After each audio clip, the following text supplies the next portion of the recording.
Hello everyone, welcome to Shorthand Battle. I am Divya and I am going to dictate you a legal passage of 500 words at the speed of 110 words per minute. So get ready for the dictation. 3, 2, 1 and go.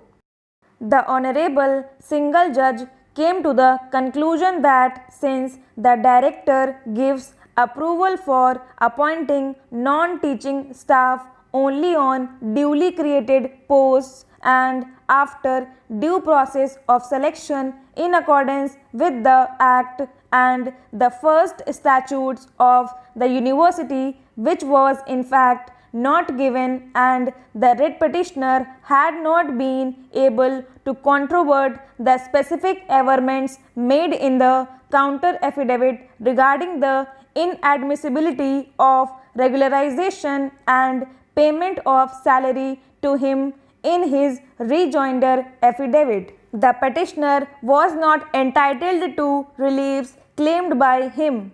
The Honorable Single Judge has observed that undisputedly the petitioner appellant was never appointed against any duly created post by following any statutorily prescribed selection procedure and therefore was not covered under the definition of employee given under section 60A of the State University Act and therefore also not entitled for payment of salary from the state exchequer under section 60E of the Act. In case the management had engaged the petitioner on temporary basis without any post being duly created or without following any prescribed procedure for selections, then the management alone was responsible for payment of salary.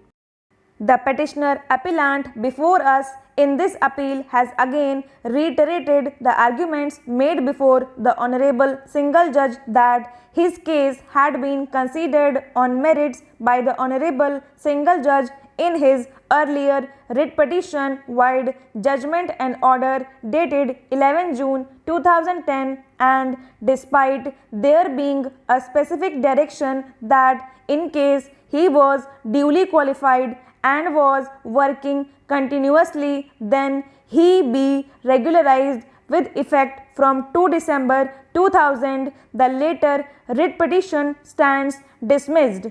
It has been argued that it amounted to review of the judgment and order dated 11 June 2010 by a coordinate bench, and also it amounted to review of the order passed by the earlier Director Higher Education dated 24 November 2010 by the new incumbent on the post vide his order dated 21 April 2011, which was not permissible under law as review is only applicable in judicial pronouncements by courts of law and is impermissible to an administrative authority passing an administrative order in an administrative capacity. The learned Standing Counsel has reiterated the arguments made in the counter affidavit and stated that once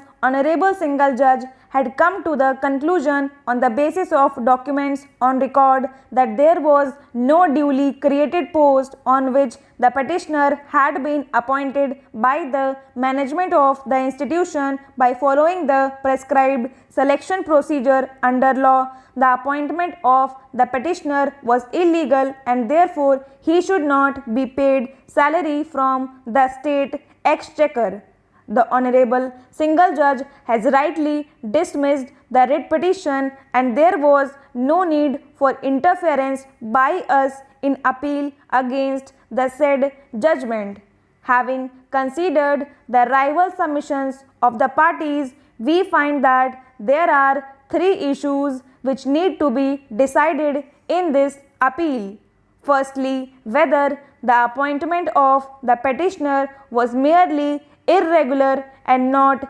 illegal and therefore due to long continuance in service with effect from 2 December 2000, his engagement should be regularized. Stop.